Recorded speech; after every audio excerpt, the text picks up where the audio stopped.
पूरे घर में कितना भी तामसिक भोजन करता हो, शराबी हो, कुछ भी, लेकिन उनके घर में कोई एक न एक धार्मिक व्यक्ति होता है, तो वो पूजा पाठ ज़रूर करता है। हर एक के घर में पूजा रूम होता है, पूजा का कमरा होता है।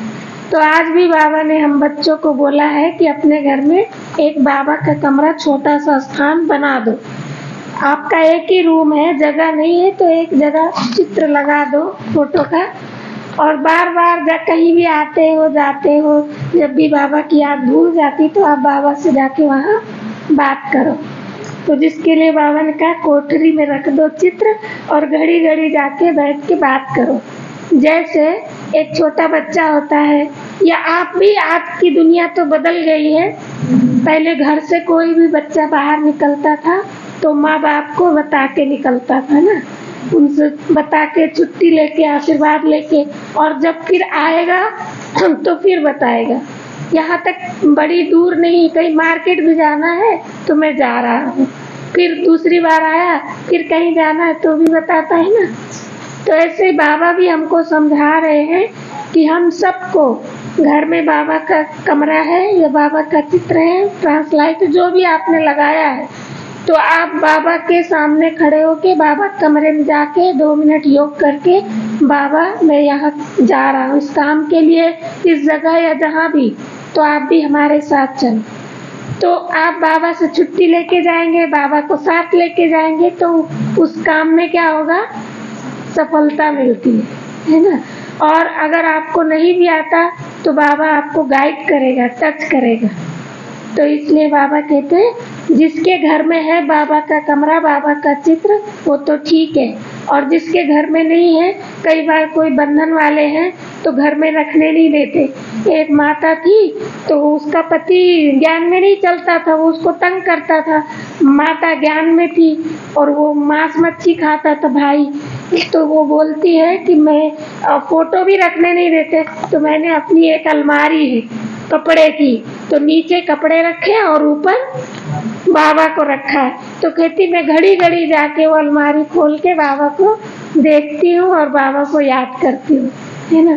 फिर वो बेचारी भोजन भी बनाती है, लेकिन उसका पति जो है वो ज्ञान में नहीं है, तो वो उसने बोला कुछ भी हो जाए मैं आपको मांस मच्छी ये सब बना के नहीं दूंगी।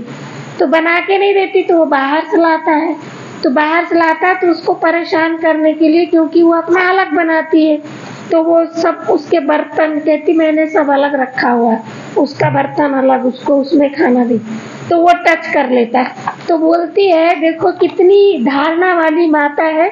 और यहाँ तो हम कई बार ऐसी भी है जिनको नहीं, बहन जी ऐसे करते हैं तो मैं क्या करूँ, मैं नहीं कर सकती, लेकिन बाबा ये सब प्रॉब्लम सुनेगा नहीं, हमें करना है। आप नौकरी पर जाएंगी तो आपको ये थोड़ी बहाना, बच्चे संभालना पड़ता है, पति संभालना, घर का खाना बनाना पड़ता है, वो ये सब नहीं सुनेंगे। आप जाएंगे पूरा उनका काम करेंगे तो आपको पेमेंट मिलेगा, वो थोड़ी सुनेगा मालिक आपका। तो और हम बाबा को सब बताते बाबा ये प्रॉब्लम है, बाबा ये है, मैं इसलिए नहीं कर पाती। तो वो बोलती है कि हम अपनी अलमारी में आटा एक जनरल रखा है, कोई भी बनाए खाए टच करे। वो बोलती है कि ये लोग खाते पीते हैं तो हम अपना आटा दाल चावल का डब्बा भी छिपा के रखते हैं कि वो उनके हाथों से वो टच ना हो, क्योंकि मैं बाबा को क्या करती हूँ, भोग लगाती। तो देखो कितनी धारणा वाली माता है ना। और जो कमजोर होते हैं वो प्रॉब्लम सुनाते, बहाने बनाते। तो हमें क्या करना चाहिए, आप अपनी समस्या का हल खुद ढूंढो, ये नहीं बताओ समस्या बहन जी ये था ना वो था ना। नौकरी में या बच्चे की पढ़ाई में चाहे बारिश हो, तूफान हो, सर्दी हो, गर्मी हो, 12 महीने जाएंगे, और यहाँ पे जरा सा कुछ हुआ तो नहीं आएंगे। तो बहन जी बोलेंगे क्यों नहीं आए, बहन जी इतनी बारिश थी, इतनी सर्दी थी, इतनी गर्मी थी, है ना। ऐसे करते और जगह पे नहीं बनाएंगे, और मालूम है अगर ड्यूटी पर नहीं जाएंगे तो मिलेगा क्या पेमेंट, नहीं मिलेगा ना, आपने इतने दिन छुट्टी मारी। लेकिन ये तो भगवान का घर है, बाबा दयालु है, कृपालु है, रहम दिल है, जब मर्जी आ रहे जब मर्जी जा रहे, नहीं कोई कब आता है कोई कब आता है, ऐसे ना कोई क्लास पूरी हो जाता है तो आता है।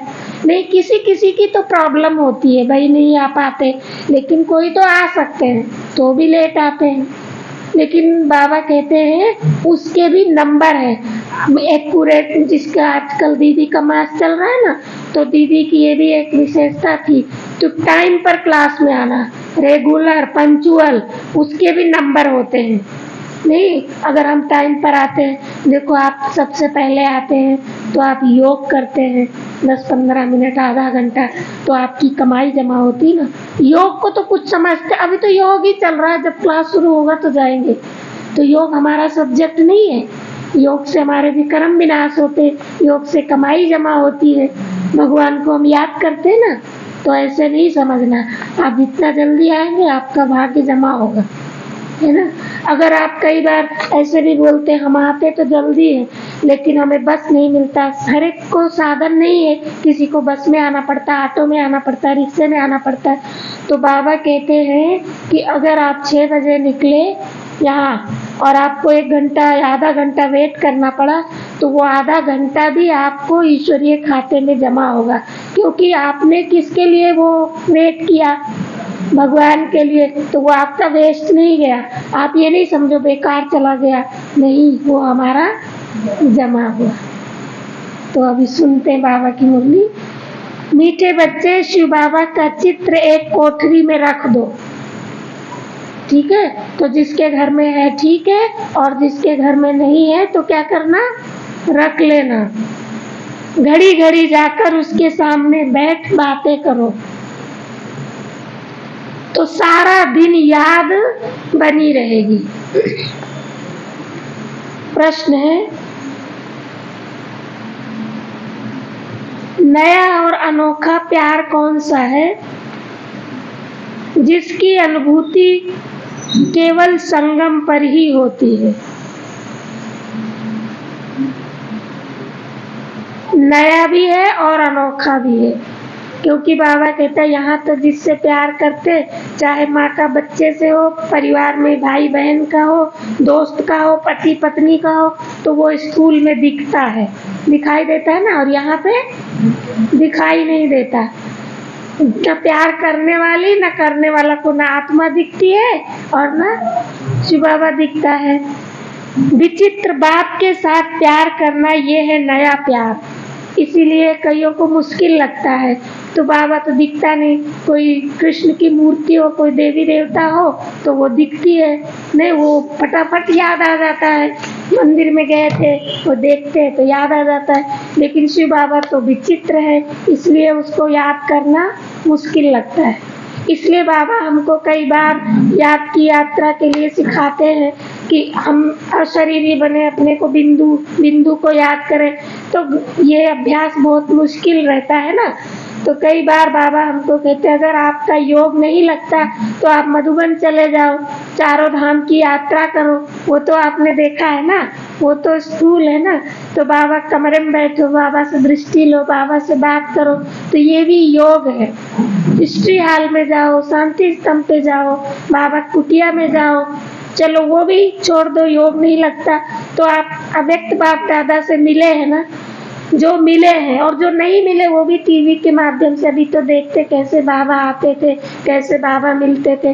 तो आप डायमंड हॉल में चले जाओ और वहाँ अपने को इमेज करो, मैं बाबा के सामने बैठा हूँ, बाबा मुझे दृष्टि दे रहे, बाबा मुझे टोली खिला रहे, बाबा मेरे सिर पर हाथ रख रहे, बाबा मुझे कुछ बोल रहे, आशीर्वाद दे रहे, वरदान दे रहे।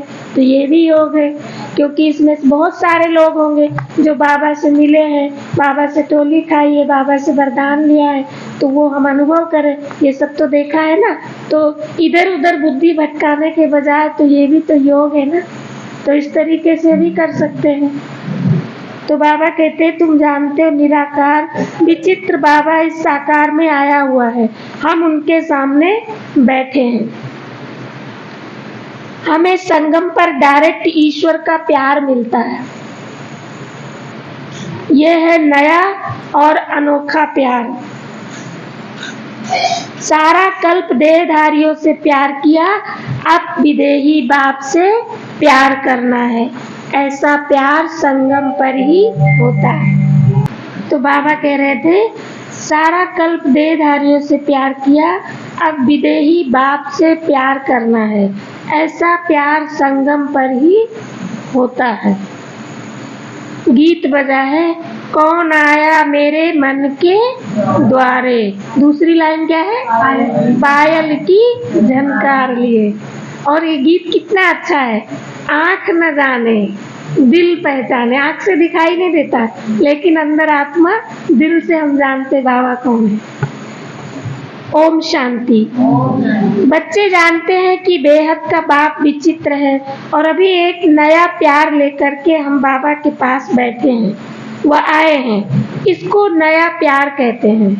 ईश्वर का प्यार सिर्फ एक बार बच्चों को मिलता है, सारे कल्प में एक ही बार अभी ही मिलता है। बच्चे समझ सकते हैं, बरोबर परमपिता परमात्मा को हम सब याद करते हैं। वो बैठ बच्चों को पढ़ाते हैं। वो निराकार विचित्र बाबा इसमें आया हुआ है। किसमें आया है? ब्रह्मा बाबा में। परमपिता परमात्मा हम आत्माओं का बाप है। हम अभी उनको जान पहचान गए हैं। ये प्यार भी अनोखा है। वैसे तो हमेशा देहधारी को ही प्यार किया जाता है। प्यार शब्द माना देहधारी के लिए बोलते, बाबा कहते ये है विदेही, बिगर देह के। हम उनके सामने बैठे,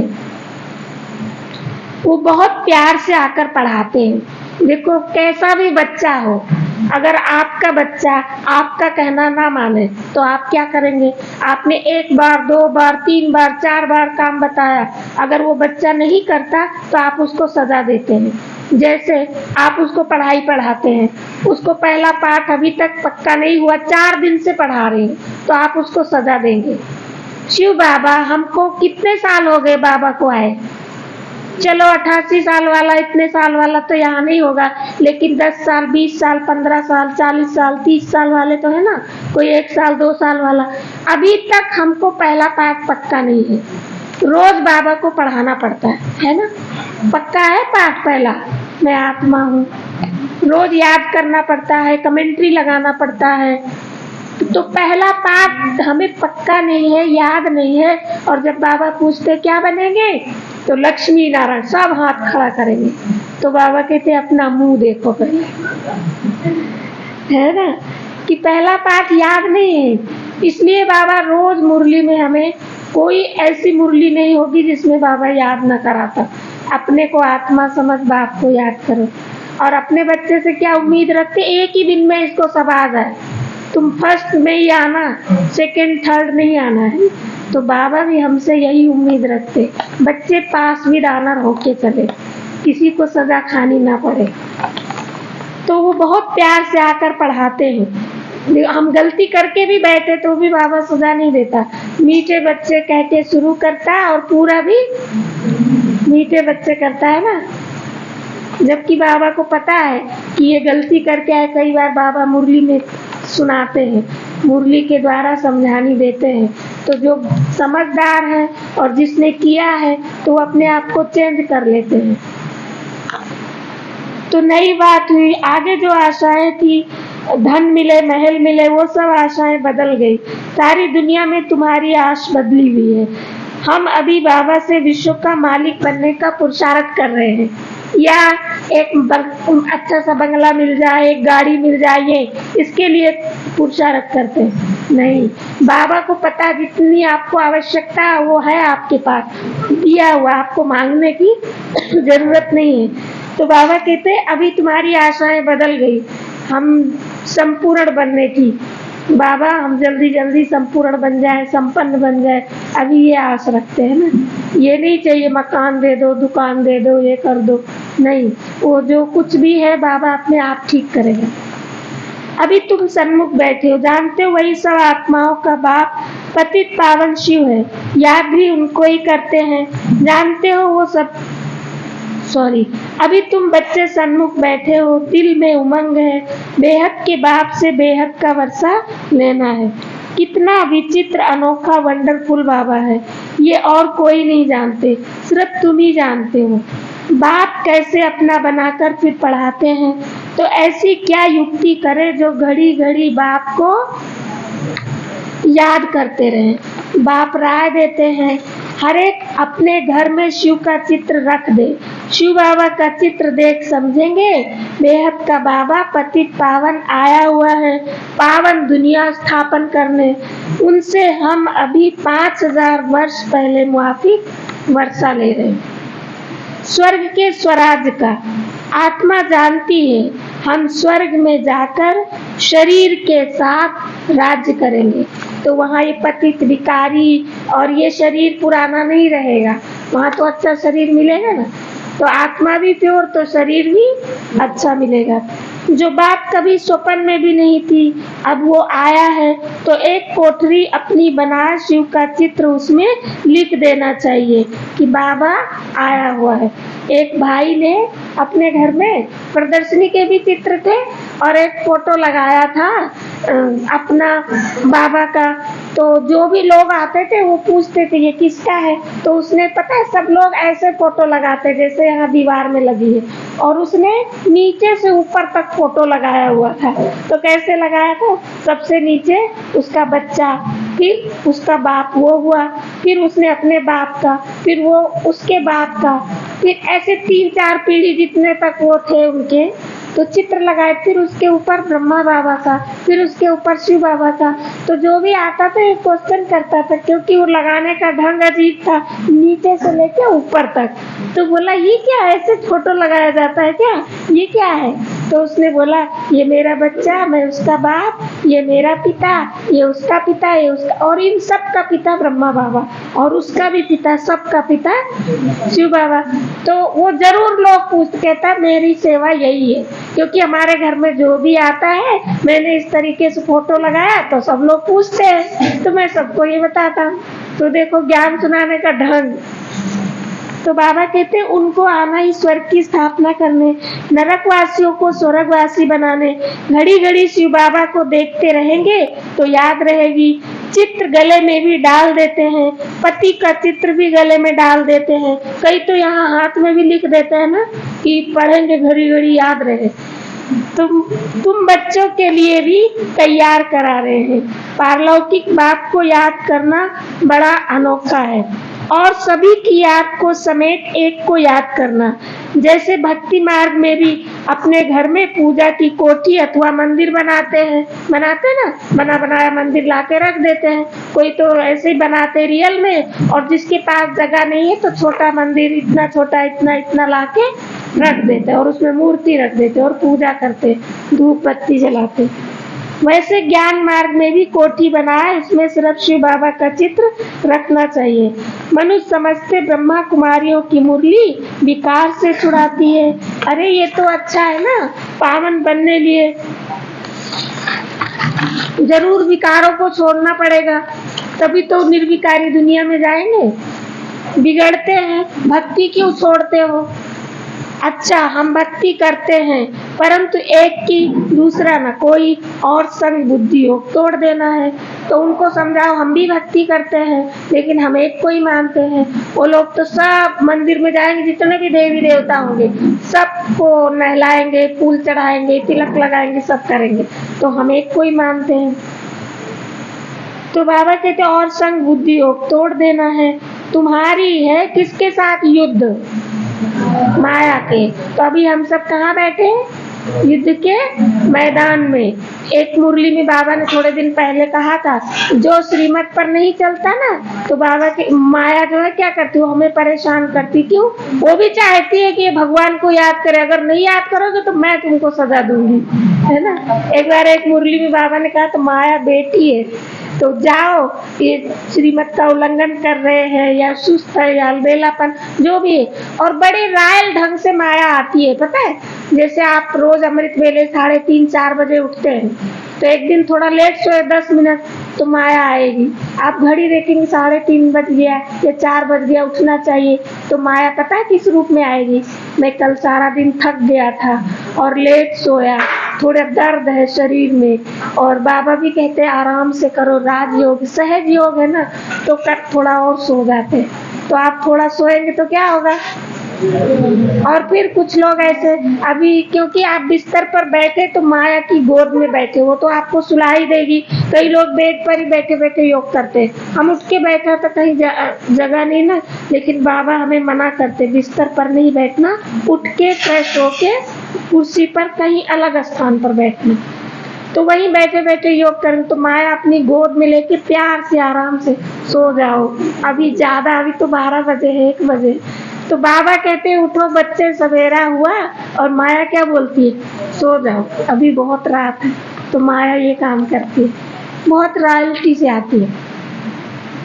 तो बाबा के तुम्हारी युद्ध माया से है, तुम बाप को याद करते हो, माया तोड़ने की कोशिश करती है। हमको शिव बाबा से वर्षा मिलता है, ऐसे याद करते रहेंगे, शिव बाबा को देखते रहेंगे, तुम्हारी कोठी बैकुंठ बन जाएगी।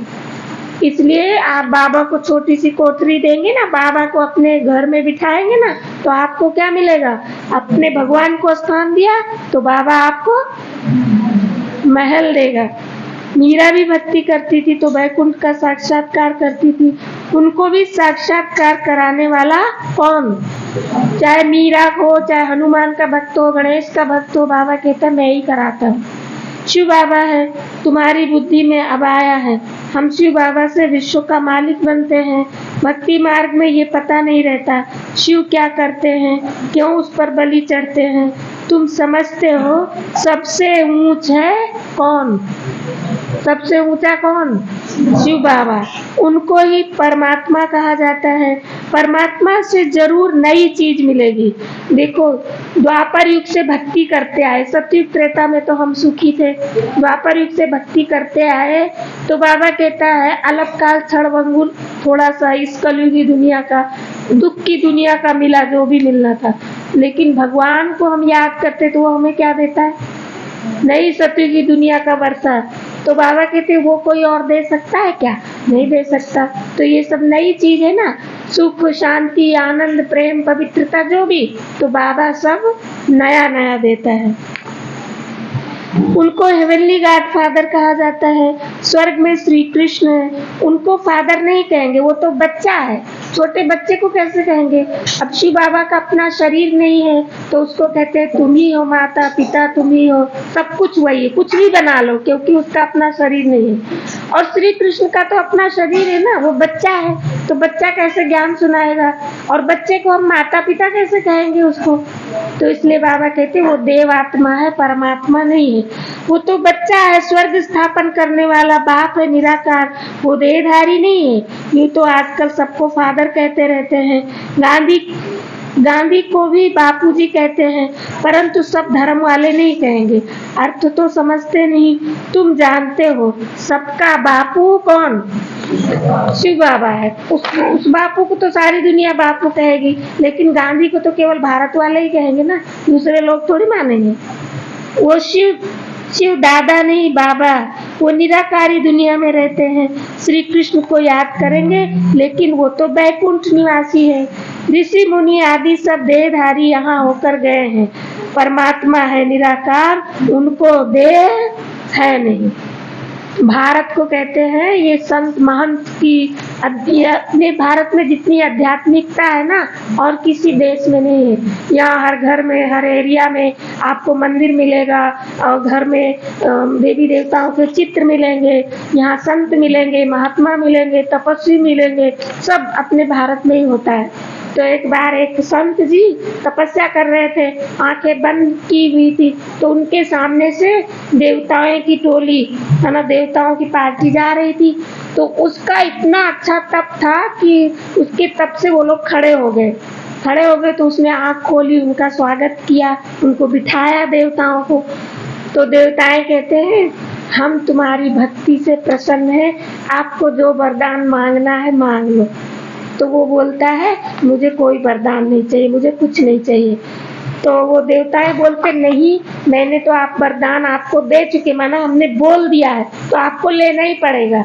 तो कहा ठीक है, अगर आप देना चाहते हो तो अपनी मर्जी से दे दो, जो आपको, जो अच्छे रॉयल व्यक्ति होते ना वो डिमांड नहीं करते ये दे दो वो दे दो, और वो अपने आप ठीक है आपको जो पसंद है आप अपनी इच्छा से दे दो, कुछ भी दे दो। तो उसने कहा ठीक है, आप हमेशा दूसरों का उपकार करें, दूसरों की सेवा करें, भलाई करें। तो वो भक्त बोलता है ये तो बड़ा कठिन कार्य है। बोला ये क्या कठिन कार्य है, दूसरों की भलाई करना, उसके लिए आपको आशीर्वाद मिल रहा है। कहा मैं किसी को दूसरा समझता ही नहीं, माना सब हमारे अपने में, दूसरा समझता ही नहीं, तो दूसरा समझूं ये मेरे लिए कठिन कार्य है। तो वो सब देवताएं कहा ये तो बहुत पहुंचा हुआ संत है, एक दूसरे को देखने लग गए। तो फिर उसके बाद वो बोलता है वो कि ऐसे बोल दिया। तो देवताएं बोलते हैं फिर इसको क्या दे।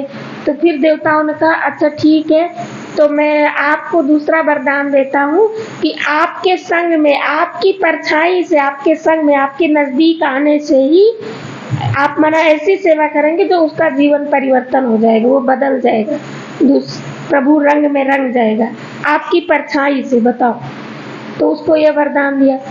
तो वो फिर क्या बोलता है भक्त, तो ठीक है प्रभु आपने मेरे को ये वरदान दिया है, मेरे संग से, दूर से, परछाई से उसका जीवन बदल जाए, उसकी सेवा हो जाए, तो इसका आभास मुझे नहीं होना चाहिए, माना इसका मुझे पता नहीं चलना चाहिए कि मेरे नजदीक ही आया तो ये बदल गया, ये मैंने इतने लोगों को बदला, ये भान मुझे ना रहे। अगर मुझे ये भान होगा तो मुझे अहंकार आ जाएगा।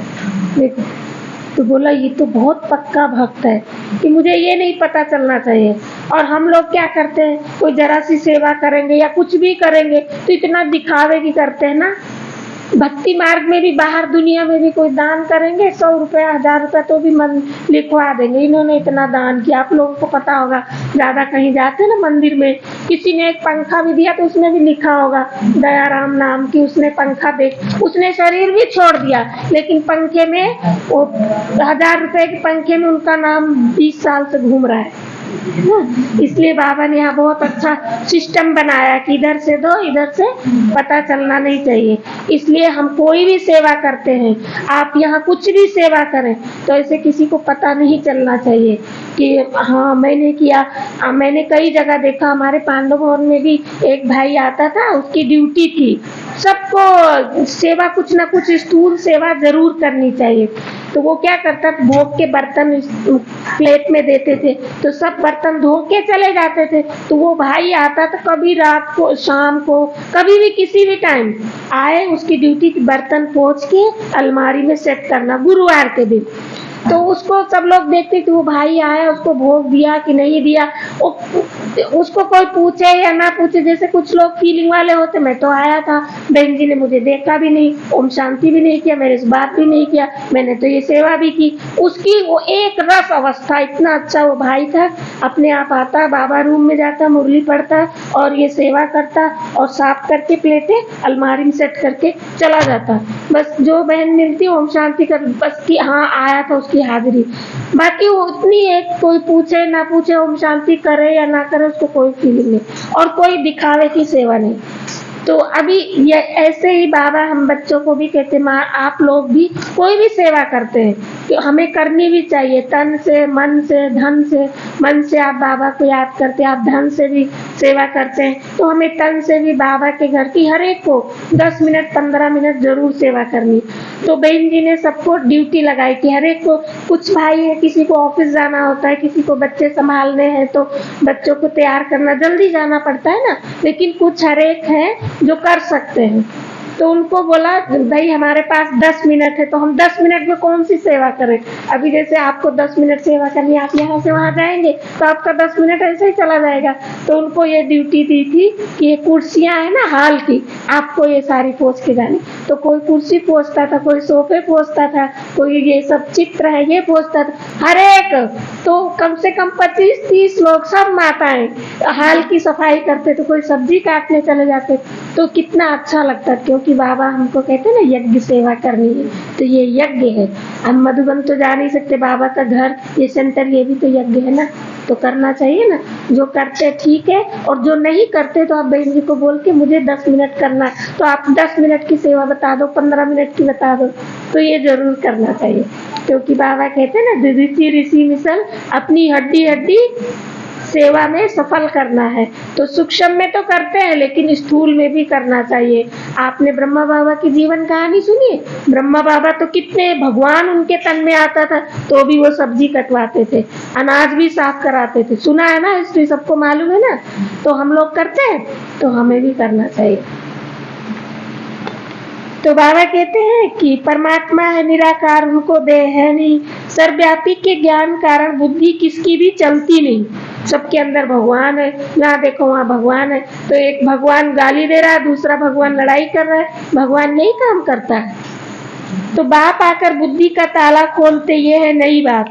और सत्संग में ऐसे नहीं समझते कि शिव बाबा नॉलेज दे रहे हैं, वहाँ तो सब देहधारी बैठे हुए, फलाने बापू जी कथा सुना रहे। सत्संग चलता है ना, वहाँ कोई नियम मर्यादा नहीं होती। आप कुछ भी खा के आओ, पी के आओ, नहा के आओ, नहीं आओ, सब बैठ जाते। सत्संग में ना रास्ता चलने वाला भी बैठ जाता है, सुन ले तब बापू जी कथा सुना रहे, क्या सुना रहे, और कोई पूछने वाला नहीं। और यहाँ ऐसे नहीं आ सकते। यहाँ बाबा का नियम है, मर्यादा है। जो जिन्होंने बाबा को जाना, पहचाना, कोर्स किया, जो समझते वही आ सकते हैं, है ना। कई बार बाबा मुरली के जैसे नयों को भी मुरली क्लास में नहीं बिठाना है। तुमको निश्चय है हम निराकार बाप से सुन रहे हैं। निराकार जरूर जब साकार में आए तब तो पहचान दे। कलप कलप बाप आते हैं, आकर मालिक बनाते हैं। फिर भी माया कितना हैरान करती, बिघन डालती है। रुद्र ज्ञान यज्ञ में असुरों के बिघन पड़ते हैं, देह अभिमान आने से ही बिघन पड़ते हैं। बाबा कहते हैं अपने को क्या समझो, अशरीरी आत्मा, अशरीरी समझो। हम तो बाबा के बने हैं, बाबा वापिस लेने आए हैं। ये शरीर छोड़ अब वापिस जाना है। अपने से बातें करो, सूक्ष्म देहधारी व स्थूल देहधारी सबकी याद क्या करनी है, छोड़नी है ना। देखो अभी चलो स्थूल में नहीं तो सूक्ष्म में हमें हमारा घर याद आ रहा है। यहाँ बैठे बैठे मुरली सुन रहे, ये योग के टाइम चल रहा है, तो भी बुद्धि कहीं और याद आ रहा है ना। तो बाबा कहते हैं जब हम बाबा को याद करते उस समय किसी की याद ना आए। आप प्रेसिडेंट प्राइम मिनिस्टर से मिलने जाते हो, उस समय आपका फोन आ गया, तो आप बात करोगे, उसका फोन काट दोगे। अभी मैं किससे मिलने आया हूँ, किसी से भी कितना भी अर्जेंट कॉल हो तो भी आप बोलेंगे अरे मैं राष्ट्रपति भवन में हूँ, मैं यहाँ इनसे मिलने के लिए आया। इसी तरीके से बाबा कहते जब आप भगवान को याद करते हैं, अभी ये समय 1 घंटा हमारा भगवान के साथ अपॉइंटमेंट है, तो हम किसी को न फोन अटेंड करेंगे, न किसी से बात करेंगे, न कहीं हम इधर उधर घूमने जाएंगे बुद्धि से। पहले ही संकल्प कर लो मुझे आधा घंटा योग करना है, और कुछ भी उस समय सोचना नहीं है कि रास्ते जाते सब्जी ले लूंगी, आज ये सब्जी बनाऊंगी, बच्चों को ये बना के दूंगी, ये कपड़े धुलाई करना, यही सब बातें। कई बार एक माता बोली, मैं कहती है अच्छा मैं तो योग में बैठी थी, हमारा तो योग ही नहीं लगा, रेड लाइट से सफेद लाइट हो गई। तो मैंने बोला 10 मिनट तो योग चला, तो आप क्या कर रही थी? कहती बस मेरा यही संकल्प चल रहा था कि अभी मैं यहाँ से जाऊंगी रास्ते से। तो आप लोग तो ये सब नहीं सोचते ना, सब्जी खरीदती जाऊंगी, फिर ये वाली सब्जी बनाऊंगी, ये उनको बहुत पसंद है, और ये शाम को बनाऊंगी, तो ये सब तो नहीं करते ना। ये तो बाद में सोच लेना ना, उठने के बाद सोचना, योग के टाइम नहीं सोचना। तो अपने से बातें करो, सूक्ष्म देहधारी व स्थूल देहधारी सबकी याद छोड़नी है। पक्का पक्का निश्चय करना है, हम आत्माएं परम धाम से आई, वहाँ के हम रहने वाले हैं। सतयुग में इतने जन्म राजाई की, 84 जन्म लिए, अब नाटक पूरा होता है, वापिस जाना है। घर में कोई हंगामा हो तो कोठरी में शिव का चित्र रख दो और याद करो घड़ी घड़ी जाके। ब्राह्मण लोग स्त्रियों को कहते हैं कि शिव की पूजा नहीं करनी है, परंतु शिव बाबा आते ही माताओं के लिए, और यहाँ तो बाबा ने माताओं के ऊपर ही कलश रख दिया। तो किसी ने पूछा कि बाबा ने माताओं के ऊपर क्यों रखा कलश, भाइयों को क्यों नहीं रखा? हमेशा बोलते ना माताओं के ऊपर कलश रखा, तो भाइयों को क्यों नहीं दिया? तो एक भाई ने बहुत अच्छा उत्तर दिया, कहा माताएं जो है ना, कन्याओं माताओं को बाबा ने निमित्त बनाया ना, वैसे तो बाबा कहते हैं उनके अंदर पालना करने की संस्कार, पवित्रता करने की संस्कार, क्योंकि नारी जाति को बहुत गिरा दिया, तो बाबा ने आके उनको ऊंचा उठाया, इसलिए उनके ऊपर रखा। इसलिए भक्ति मार्ग में अमृत किसने बांटा? सागर मंथन हुआ तो लक्ष्मी को दिखाते ना, तो वो भाई क्या उत्तर देता है, कहते माताएं ना बहुत बोलती हैं, बातें बहुत करती हैं, जहाँ 2 जनी 3 जनी खड़ी हो जाएंगी तो बातें करेंगी। तो बाबा ने उनके ऊपर कलश रख दिया कि बोलना ही है ना तो अभी ये बोलो, बाबा को मैसेज दो, बिना बोले तो रह नहीं सकती, तो आप सबको बाबा का संदेश दो। तो भाई उत्तर देता अपने दिमाग से। तो इसलिए बाबा ने ज्ञान का कलश माताओं के ऊपर रखा। लेकिन वैसे बात कर लेंगी चाची दादी नानी दुनिया भर की, जब उनको कहो आप थोड़ा ज्ञान सुनाओ तो कहती बहन जी मुझे बोलना नहीं आता, मैं नहीं समझा सकती। नहीं ऐसे करते हैं, यहाँ तो सब समझाने वाले बैठे। आप लोग तो सबको सुना देते हैं ना, बता देते नहीं, सब सुनाते हैं। कोई ऐसे तो नहीं जिसको बताना ना आता हो। आत्मा परमात्मा थोड़ा सा परिचय तो देना है। मैं आत्मा हूँ, शिव बाबा की संतान हूँ, शिव बाबा कहाँ रहते हैं, और उनका परिचय देना, अपना परिचय देना, बस और क्या है, इतना ही तो बताना है। जैसे आप अपना परिचय, घर का एड्रेस बताती, मैं यहाँ रहती, इस मोहल्ले में रहती, घर का नंबर ये है, तो ऐसे बाबा का परिचय बताओ। शिव बाबा परम धाम में रहते हैं, वहाँ से आते हैं, पढ़ाने के लिए आते हैं, उनका नाम शिव है, उनका रूप ये है, अपना बताओ, उनका बताओ बस। तो बाबा कहते शिव के ऊपर तो बहुत जाकर लोटियां चढ़ाते, पुजारी लोग खुश होते, क्योंकि माताएं सबसे जास्ती पैसे रखती हैं। और देखो अभी भी देखो संख्या किसकी ज्यादा है, माताओं की। तो ये सेवा करती है ना, और तो भाई लोग सेवा कम करते, इसलिए भाइयों की संख्या कम है। आपको भी बढ़ानी चाहिए, आप उनसे कम थोड़ी है। नहीं, हर एक यहाँ पे जितने भाई बैठे ना, एक एक को लेके आएगा ना तो यहाँ भी भर जाएगा क्लास। तो देखो, और माताओं ने सेवा की तो कितनी सारी माताएं आ गई। तो बाबा कहते माताएं सबसे जास्ती पैसे रखती है, माना चढ़ाती, उनकी भावना होती ना, कहीं भी जाएंगी सब जगह दक्षिणा चढ़ाएंगी जरूर। भक्ति की सच्ची भावना अबलाओ माताओं में रहती, पुरुष तो जैसे खग्गे हैं। बाबा बोल रहे हैं, घड़ी घड़ी बाहर निकल जाते हैं, बुद्धि योग बाहर बहुत भटकता है, पत्नी का पति तरफ बहुत मोह जाता है। तुम बच्चे समझते हो ये दुख धाम है, अब सुख धाम स्थापन करने वाला बाबा आया हुआ है। युक्तियां रचनी है, हम बाप को कैसे याद करें, उनको इन आंखों से नहीं देखा जाता। ये आत्मा कहती हमारा शिव बाबा बाप है, शिव का चित्र देखने से बड़ी खुशी होगी। तुम बच्चों का योग भी अव्यभिचारी चाहिए, शिव का चित्र रख घड़ी घड़ी याद करते रहो। बाबा ने अपना मिसाल बताया था, लक्ष्मी नारायण के चित्र से हमारा कितना प्यार था। ये कौन बोल रहा है, ब्रह्मा बाबा। फिर एक दिन ख्याल आया, लक्ष्मी दासी बन पांव दबा रही, ऐसे तो ठीक नहीं है। तो आर्टिस्ट को कहा, क्या बोला बाबा ने, इससे लक्ष्मी को तो मुक्त कर दो।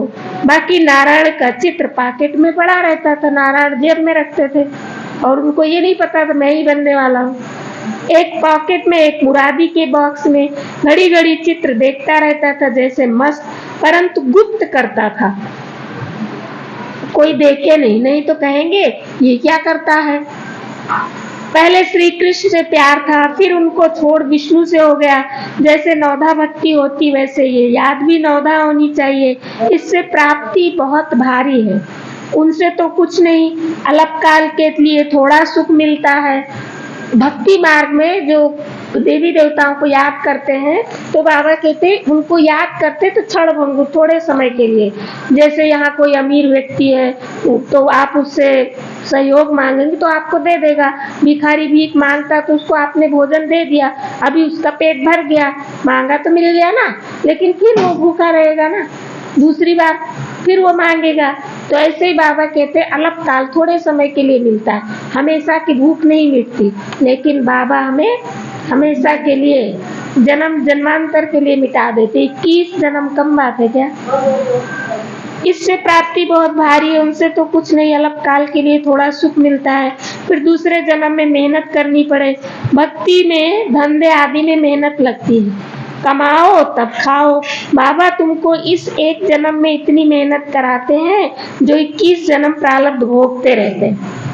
तो बाबा कहते उसमें कमाना और खाना पड़ता है, और यहाँ एक बार कमा लिया तो 21 जन्म तक। जैसे अभी भी कोई लोग बहुत कमा लेते तो काम छोड़ देते, बहुत कमाया खाते रहेंगे, लेकिन बाबा कहते हैं आपको इतना पुरुषार्थ करना है, इतनी मेहनत करनी है, इतना योग लगाना है कि जो हमने पिछले पाप कर्म किए हैं ना उसको भस्म करना है और भविष्य के लिए जमा करना है और वर्तमान के लिए खाना भी है। माना बाबा कहते जैसे लौकिक दुनिया में कमाई करते हैं ना, कुछ लोग हैं कमाते हैं और जो लेबर लोग होते हैं ना वो रोज कमाते बेचारे, रोज खाते हैं ना, उनको उतनी कमाई है।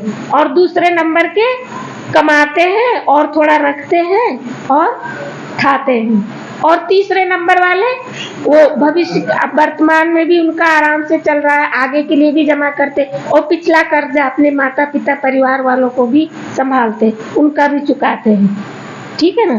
तो इतना हमको भी कमाई करनी है, जो हमने पाप कर्म किया उसको खत्म करना है, भविष्य जमा करना और वर्तमान के लिए भी, तो इतना योग लगाना है। तो बाबा कहते कमाओ तब खाओ। बाबा तुमको इसी एक जन्म में इतनी मेहनत कराते जो 21 जन्म प्रारब्ध भोगते रहेंगे, कुछ मेहनत करने की दरकार नहीं रहेगी, 21 जन्म सदा सुखी रहेंगे। तो ऐसा बाप जो पुरुषार्थ करना सिखलाते हैं उनको तो याद करना चाहिए। कहते हैं श्वासों श्वास याद करो। अब 1 मिनट थोड़ा सा सांस नहीं लेंगे तो कैसे हो जाता, दम घुटने लग जाता है ना। अगर कोई कहे आप 30 सेकंड सांस रोको तो भी सांस फूलने लगता है। और बाबा हमको कहता है श्वासों श्वास, जितने श्वास उठाओ बाबा की याद में। गुरु लोग अपने शिष्यों को कहते माला फेरो, राम राम करते रहो। बस राम राम जपते जपते रोमांस खड़े हो जाते हैं, राम राम की मस्ती में झूलते हैं। राम राम करो ना। राम कौन है? शिव बाबा है ना, वो त्रेता वाला राम नहीं। तो लेकिन हम जब हमें ज्ञान नहीं था तो हम तो उसी को ही भगवान मानते थे, सीताराम सीताराम। अभी भी जो भक्ति करते याद करते ना, तो एक बार ये जो रावण का भाई विभीषण है ना, वो राम राम राम का भक्त था। आपको मालूम है ना कि छोड़ के आ गया था राम की शरण में, तो उससे पहले भी वो राम की पूजा करता था, राम को याद करता था। तो एक दिन किसी ने रावण को शिकायत किया कि रावण को बोला कि विभीषण आपका भाई है। तो विभीषण रावण का भाई भी था और मंत्री भी था, लेकिन उसके महल में आप जाके देखो राम राम राम पूरे महल में लिखा हुआ है। आपके राज्य में रहता, आपका भाई है, आपका मंत्री है और वो राम को याद कर रहा है। ये तो देशद्रोही हो गया ना कि हमारे देश में रह के और दूसरे को याद करे। तो रावण को भड़काया खूब। तो रावण ने कहा अच्छा हमारा भाई ऐसे काम करता, उनको मालूम नहीं था। बोला हाँ आपका भाई विभीषण राम को याद करता है। ठीक है तो मैं चल के देखता हूँ। तो उसने साथ में मंदोदरी को भी लिया। तो रावण और मंदोदरी विभीषण का मकान देखने के लिए गए कि कहाँ राम राम लिखा है, वो राम को कैसे याद करता है। तो जाके देखा तो सचमुच उसके पूरे महल में लिखा था राम राम राम। तो उसको बड़ा गुस्सा आया और बुलाया विभीषण को। बोला आप ये क्या लिखा है आपने? तो कहा क्या लिखा है क्या? तो कहा आपने राम क्यों लिखा है? तो कहा भैया राम आना रावण और माँ माना मंदोदरी। तो रावण और मंदोदरी माना आप दोनों का ही तो नाम है। आप दोनों को जैसे सीताराम को लोग याद करते ना, सीता माता कहते और राम को भगवान मानते, तो आप हमारे लिए तो वही है। तो हमने तो आपका ही लिखा है। तो देखो विभीषण ने कैसे युक्ति से मुक्ति पा ली। तो बाबा भी कई बार हमको बताते हैं, कई माताएं भाई बंधन में है, बांधेली है, तो हमें कैसे युक्ति से मुक्ति पाना है। तो उसने युक्ति से मुक्ति पा, तो बहुत खुश हो गया, बहुत ज्यादा खुश हो गया कि देखो मेरा भाई मुझे इतना याद करता है कि पूरी दीवार में भी नाम लिखवा दिया। और वो याद किसको करता था? राम को। तो बाबा कहते राम राम जपते रहो। राम राम जपते जपते रोमांच खड़े हो जाते, राम राम की मस्ती में झूलते हैं। ऐसे नहीं झांझ बजाते राम राम राम राम करते हैं। तो जैसे कि राम की पुरी में पहुंच गए। तुमको तो बाबा कहते हैं एक शिव बाबा की याद का जपा जाप करो और कुछ याद ना आए। परंतु माया भी सामना करती है। भक्ति मार्ग में थोड़ा ही माया सामना करती, वहाँ माया आती नहीं है, क्योंकि वहाँ पूजा करते रहते, कुछ कुछ बोलते रहते हैं। और कोई व्रत रखा है तो भी लड़ाई करते हैं, गुस्सा करते हैं। वहाँ कुछ नियम मर्यादा नहीं है। इसीलिए कुछ लोग बोलते हैं आपके यहाँ भी भीड़ लग जाए, आप अपने यहाँ से ये बातें निकाल दो, ये बातें निकाल दो। तो लेकिन बाबा कहता है हमको संख्या नहीं बढ़ानी, हमको सिलेक्टेड थोड़े से बच्चे चाहिए। जहाँ हीरे की दुकान होती ना, वहाँ पर भीड़ नहीं होती, और जो आर्टिफिशियल ज्वेलरी होती वहाँ पे देखो भीड़ होती है, सब लोग लेते हैं, वो गरीब साधारण सब वो ज्वेलरी खरीद लेते हैं। और हीरे वाली वहाँ थोड़े से लोग आते हैं। तो आप सब लोग कहाँ बैठे हो? हीरे की दुकान में हीरा लेने आए हो। कितने बड़े बिजनेसमैन हो, व्यापारी हो, भगवान से क्या लेते हैं? हमारा जीवन हीरे तुल्य बनता है। तो एक एक रतन क्या है? ये हीरा है ना, जिससे हमारा जीवन ही ऐसा बन जाता, अमूल्य बन जाता। तो बाबा कहते इसलिए यहाँ भीड़ नहीं लगती, यहाँ थोड़े ही बच्चे आते हैं। नहीं तो कृष्णा नगर यहाँ कितने सारे लोग रहते हैं, और वहाँ से आप इतने थोड़े से बच्चे, फोटो में कोई गिनी चुनी आत्माएं हैं। क्योंकि आप बहुत बड़े लोग हो ना, तो हीरा खरीदने कौन जाते हैं? बड़े लोग, जिसकी हिम्मत होगी वही तो जाएगा। तो ये है माया और ईश्वर के बच्चों की युद्ध।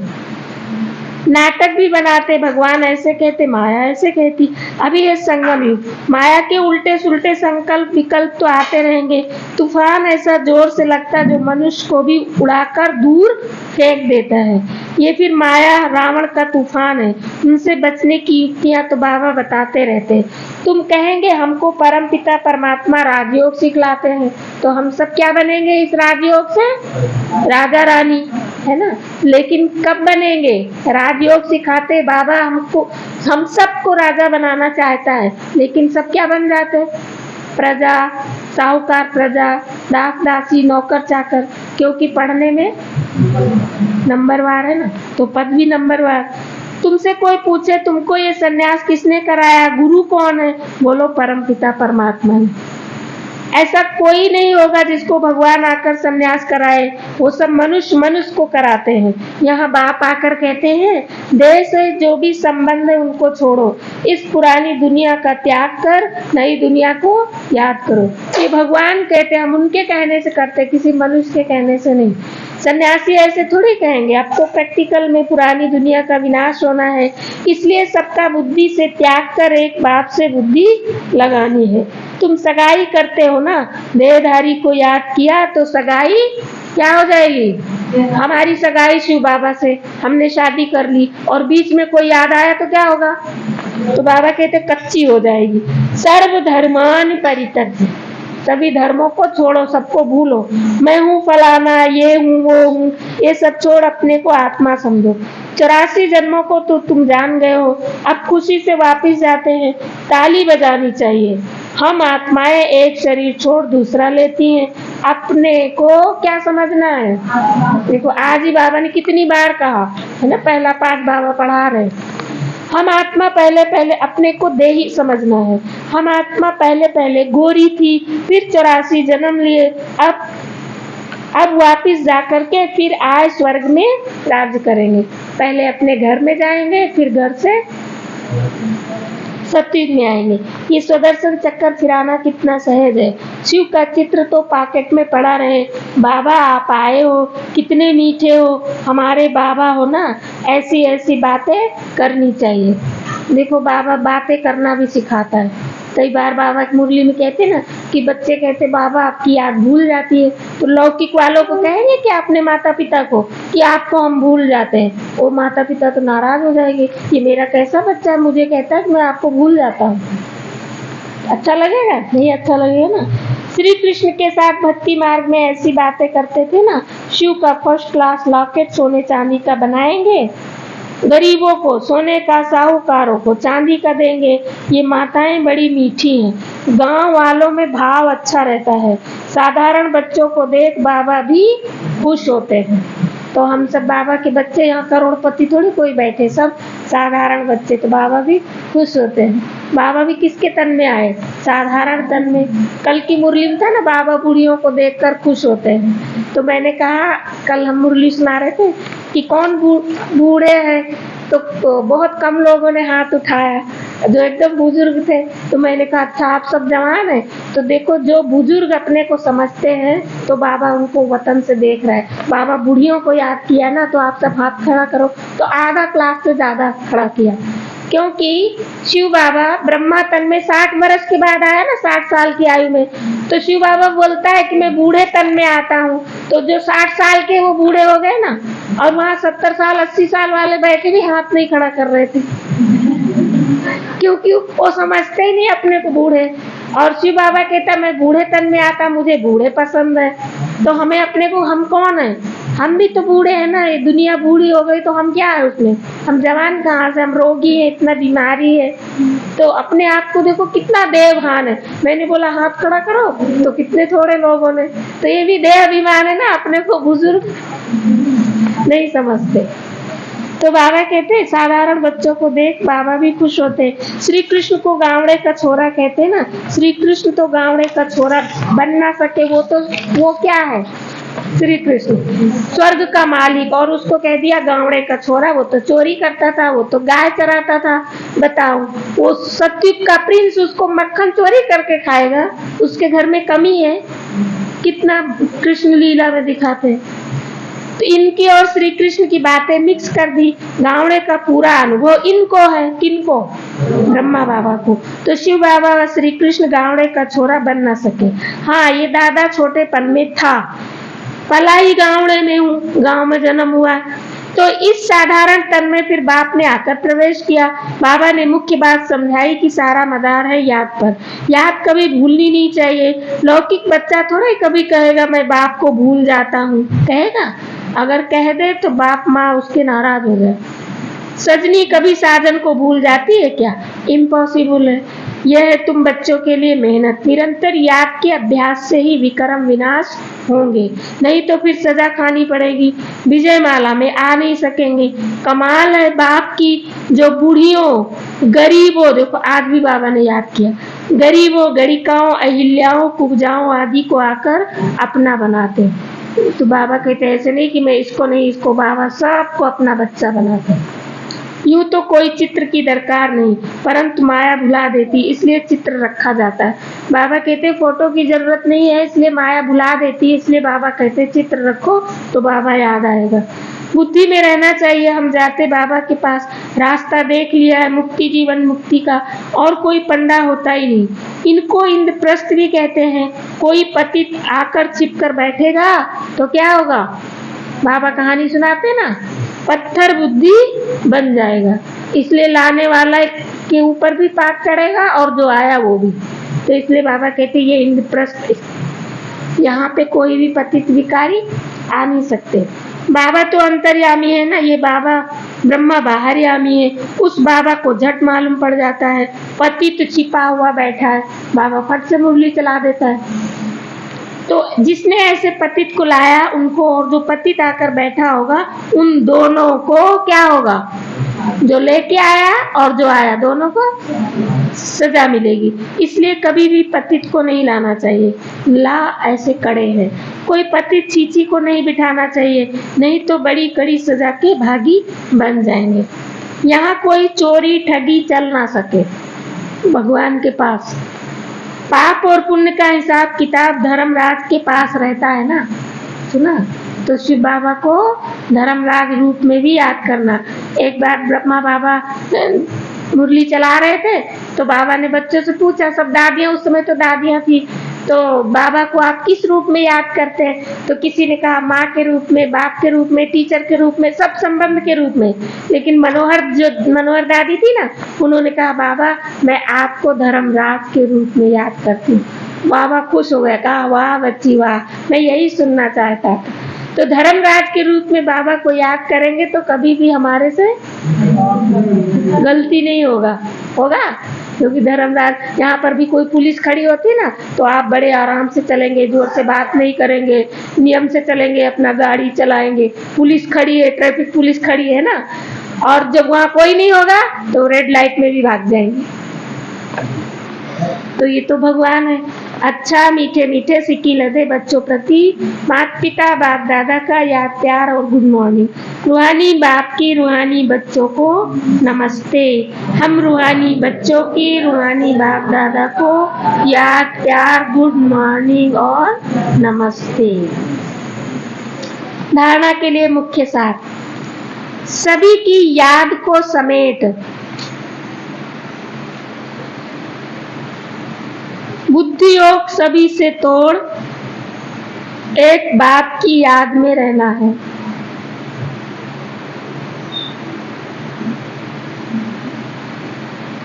शिव बाबा की कोठी बनाए,